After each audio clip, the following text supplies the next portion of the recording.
So I've done a soil video before, but it's crap. So I've done more research this time on what I'm using, and I'll show you how I make my whole soil mix.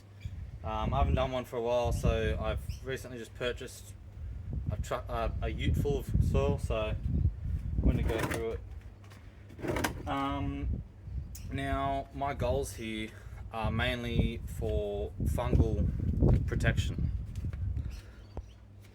So yeah, I've mainly, my whole focus around my soil is protection against pests and disease, as that was like my main problem at the start. Like sure, they looked like awesome, but then when it came to mainly winter and like rainy times, they would get all these fungal issues, and I hated it. So I researched heaps, found out what's good for them. So not necessarily do I know like exactly what every single nutrient does, but I've looked up, what helps plants cell walls, what helps plants to be resistant against pests and disease, and just finding whatever I do, I'm like, yep, I'll get that. What's a good source of it? Yep, I'll get that. So that's what I'm going to go through today. Now, what I usually start off is just the base, which is a soil mix. Now this isn't the best, but it's the best for me because it's pretty cheap soil.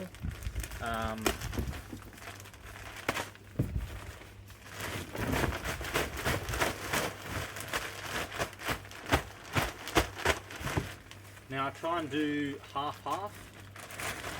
So half of this and half of whatever else I use, which I'm going to go through now. Now this, you can see it's pretty organic, pretty woody, fair bit of wood in it, which isn't the best, but I feel like I can counteract it with all the other stuff I use.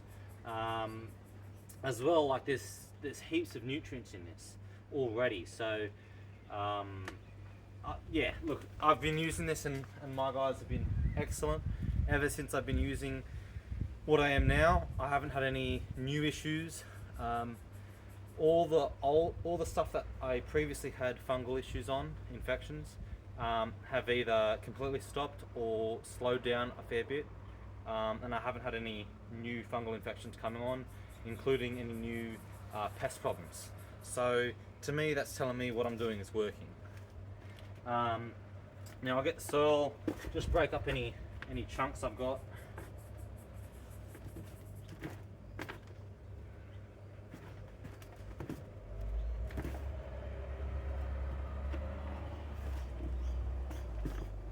Now I've got some other tubs here, and I'll probably have to split that off in a minute. Actually,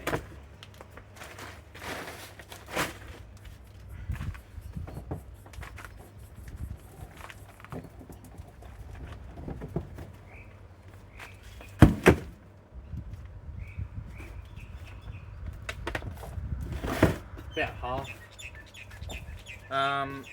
Now the next thing I'm going to use is pumice. So now I've got pumice, and so this is 4 to 20. I get either 4 to 20 or 7 to 20, and then I also get a much finer one, which is 1 to 2 or 1 to 4, whatever.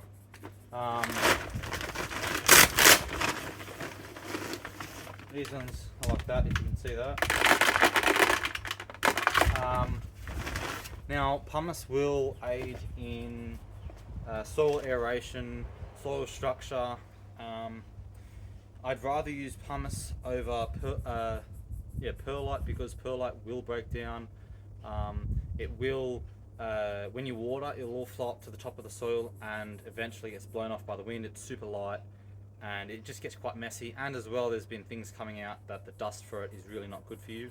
It can give you cancers and all sorts. So I'm using pumice now. There's way less dust, and I'm mainly using it for aeration. So this will absorb soil, but it will keep the roots still dry, so they're not just like soaking wet. And and I'll just put a bucket of this in also.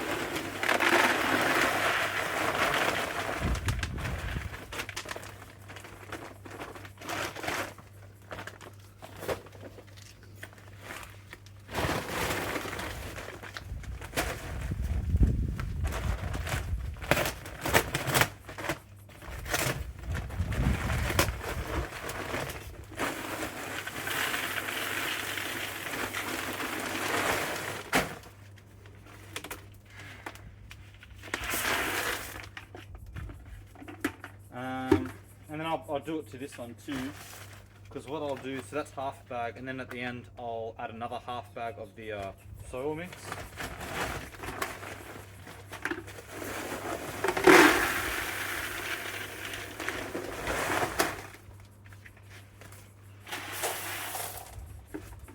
And at the end, if I think that I need more of any sort of additive, I'll add more at the end, depending on the consistency of it.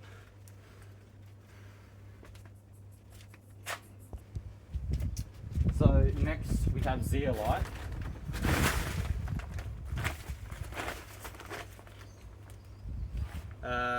So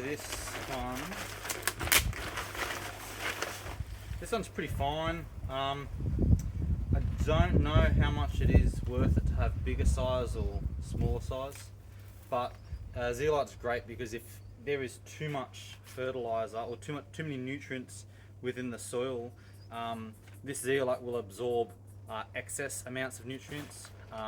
It'll also absorb quite a bit of water, so water retention.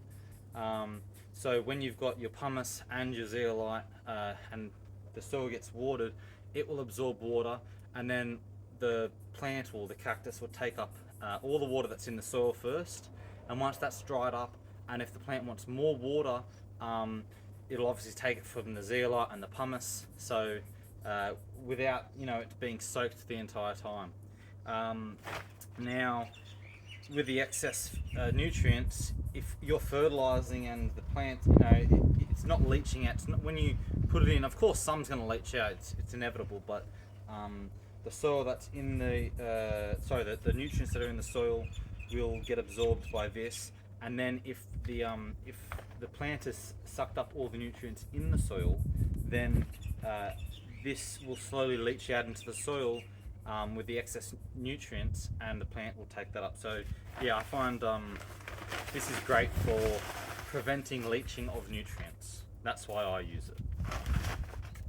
Preventing leaching of nutrients, soil structure, and water retention.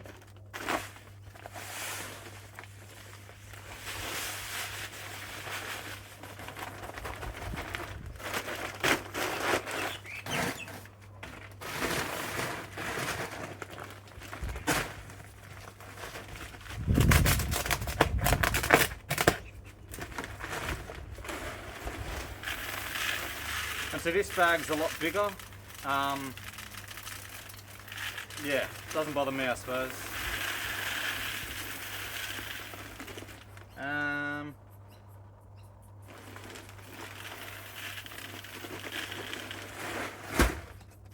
Yeah, almost a full bucket. Might actually be a bit much. I probably don't need that much in this tub, but I'll put in half a bucket.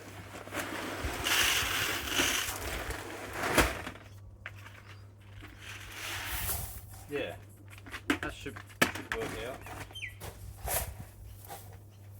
Yeah. Next, also the as well with the zeolite, same as pumice, it won't break down, so that's there forever.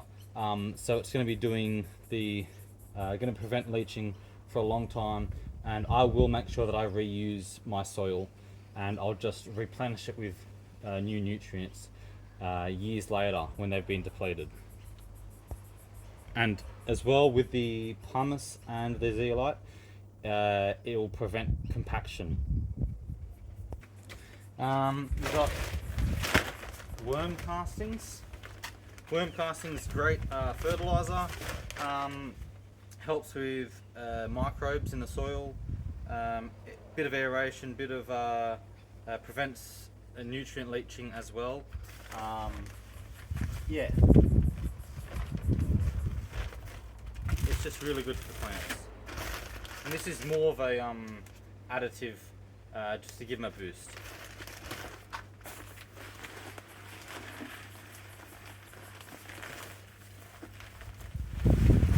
Now probably it's not much there.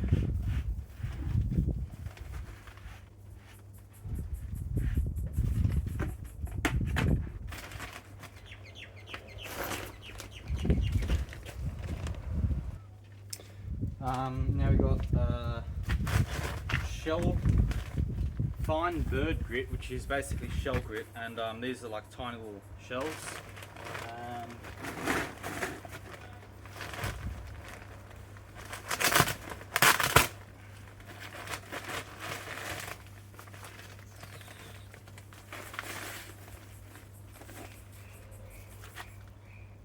It's like what you see sometimes washed up at a beach, but there's no actual sand in it. It's all just these tiny shells. This is a good source of calcium. Calcium is really good for cell walls, strong and healthy cell walls, and that can also prevent fungal infections, as the fungal infections want to break down the cell walls. And if you can build them as strong as possible, then it should be able to prevent them or fight it off. Also,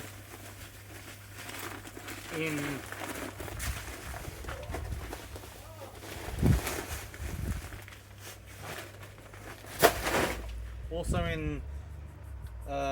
these shells is chitin. Now chitin is really good for plants. It's still fairly new, there's not too much research out there, but from what I've seen, when chitin is applied to plants, it can fight off, it can help the plant to fight off pest and disease and fungal infections. It's able to sort of engage the plant's defense system. That's from what I can understand, and I've heard some pretty cool research papers on it. I haven't found anything that denies this, so that's why I'm so yeah, calcium and the chitin, and that's why I'm heavy on the shell grit. I've got Frass coming, which is full of chitin. Yeah.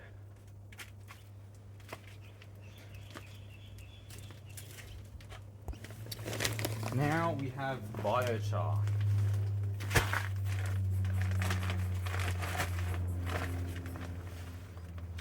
This stuff, I love it. Biochar is not the same as charcoal. It's made differently. This is actually not burnt. It's heated without. I can't remember how it is, but you can look it up. It's different from charcoal. This is specifically biochar, and I'm pretty sure it's different from horticultural charcoal too. But this is great for soils. Water retention without the soil being soaking wet, so it will help with drainage. And from what I've also read, there could be possible, it could inhibit fungal infections, so help the plant be more resistant to that, avoid fungal infections. It's great for microbes, meaning your soil is going to be healthier. And yeah, you just want to get in, that's me at least, I just want to get the soil as healthy as possible. If the soil is healthy and you give the plant access to everything that it needs, the plant will do its job. They shouldn't be having all these infections and pest problems. Yeah, no, so I'll put a fair bit of this in.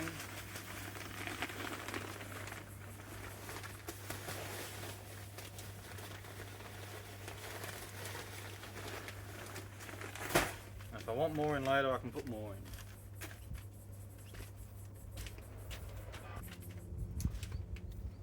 So now we've got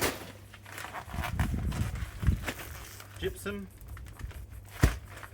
Again, good source of calcium, strong and healthy cell walls, so should help prevent fungal infections or fight off against them, and sulfur.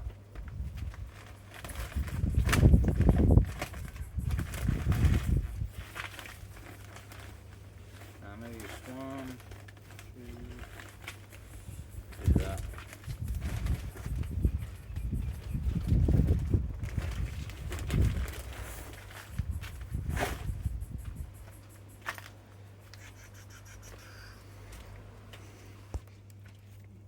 Now we got rock dust. So I've got technically 3 types of rock dust here. I've got azomite rock dust. I got that previously and I've heard some really good things about it. Heaps of minerals in there. So just heaps of trace elements, all that stuff. Really, really good for the plants. From what I've heard now, some people will say that the rock dust is just overkill, you don't need it, blah blah blah. I don't care. I'm getting anything that I can possibly get that will help these guys grow, be as healthy as possible, and fight off anything that they might come into contact with. So why risk it? I just want to go all out. Now I got 2 types of volcanic rock dust, only because I got a last brand, they got a different colour. They might even be from the same source, I don't know. And then I got the azomite rock dust. So they got heaps of trace elements. So first off, they got silica, calcium, iron, magnesium, potassium, sodium, trace elements like copper, zinc, and a bunch other ones.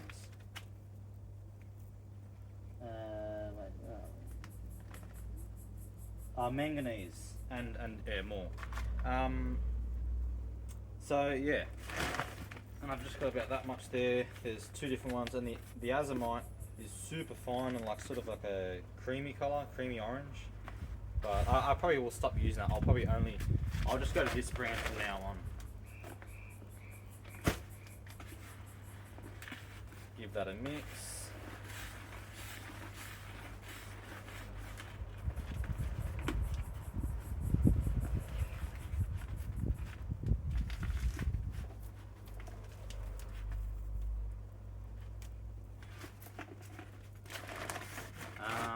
Yeah, so I just think rock dust is great for all the trace elements.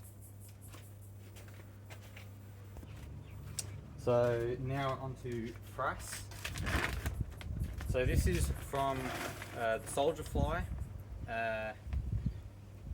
commonly known as insect frass or soldier fly frass or whatever. So this is an old bag, and I've just ordered like heaps, like 400 kilos of it. So that'll be coming in soon,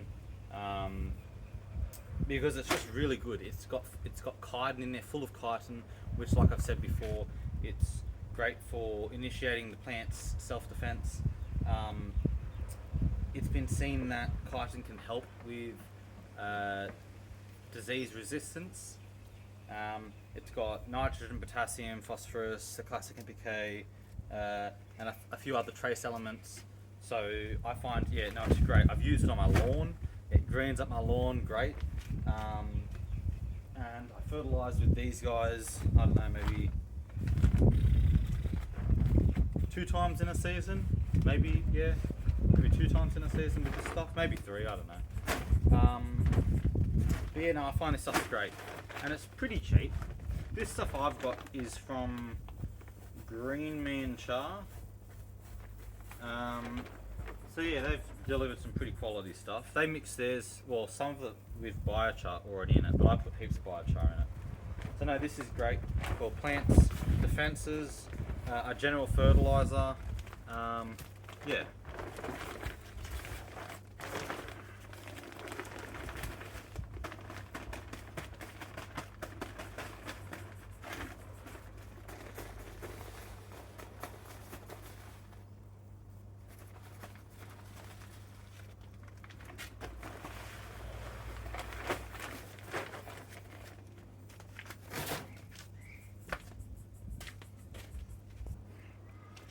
And so then I've got some blood and bone.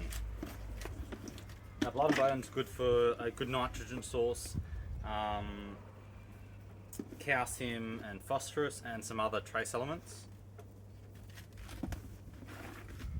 I try not to put too much nitrogen into the soil because I find that when specifically cactus have too much nitrogen, they can suffer from fungal disease or fungal spots.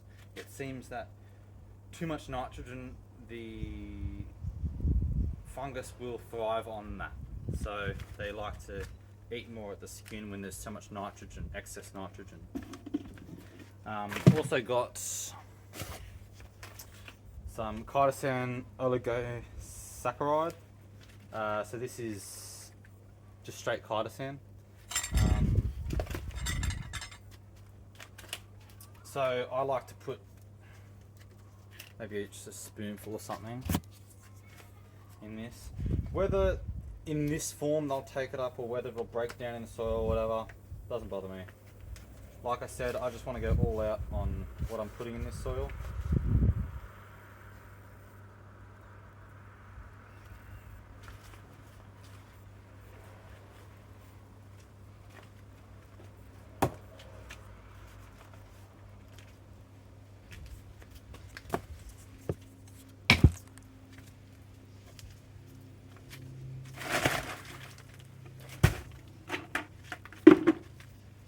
And I think that's it. And then I'll just give it a mix.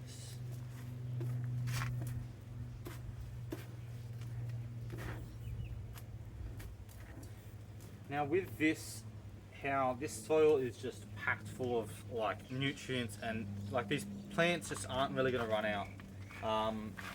Because I don't want to have to fertilize them too much. Now I do fertilize them with like a seaweed extract fertilizer, or just one of those easygoing power feed, sea soil, something like that. And I do that maybe once a month, maybe once every 2 months, depending how I feel and how these guys are going. And they seem to respond really well with that. It doesn't seem too much, yeah, but I try not to overdo it. You just want these guys to grow as fast as possible.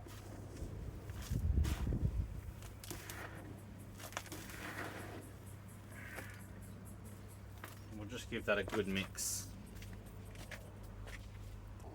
Alright, so now that we've mixed that, you can see what it's like.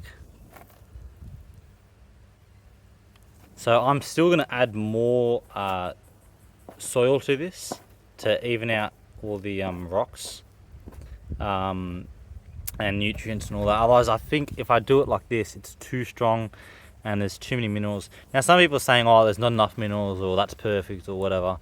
But just think, if anyone understands when you have soil like this and then it gets watered in, obviously the soil sort of sits down after the water. And so this is my usual soil here, and this is after it's rained. So obviously, yeah, you can see how it is after it's sitting there. There's still plenty of minerals and rocks and pumice and all sorts. So I think this is pretty good, to be honest. Yeah. Now also, we've just had rain like yesterday, so don't go saying your soil's too wet. This stuff actually dries out pretty quickly, to be honest. Not long ago, I had like a couple of them sort of start to go skinny because they're a bit dehydrated. So that's the only issue. The more mineral you go, if you go through a dry period, you've actually got to water them quite a bit. So be careful of that if you're going super mineral. You need more water. But these guys, as most people know, Trichocereus, they can handle quite a bit of soil and fertilizer and all that. So I mean, I push these guys pretty hard and they're looking good. Some of them don't have any spots whatsoever, so I'm pretty happy. But yeah, so we're going to add one more bag. So we're going to halve one in there and halve one in here, because that's pretty rocky too. And if then I'm happy, then it's done and I can start potting up stuff. Alright, so I've moved it out of there into these guys here. So because I made 2 batches separately, just to make sure that they're fairly even or whatever, I've put them in here, mixed them up again, and then dug out that one, put it into there, mix that, then put that back in there, mix that one, and just switch them over. So making sure they're pretty even. Now you can see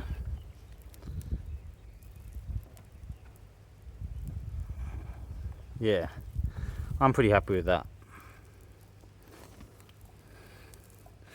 We can see some biochar in there. We can see the shell grit, pumice obviously, the smaller pumice is in there, the zeolite.